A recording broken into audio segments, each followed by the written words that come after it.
Отиваш в училище и слушаш някой дете да псува. Втори, трети клас. И учителката се чуди какво става. Ние тук не преподаваме тези неща.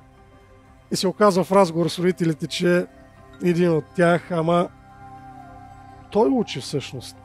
Дори без да се усеща на какво учи детето си. Понякога се чудим защо децата не са агресивни, защо си крещят, защо се удрят жестоко.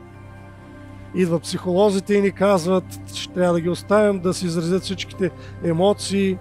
Идва и Свещеното писание, на което ни казва, че трябва да бъдат научени още от малки на истина и лъжа, на право и на нечестност.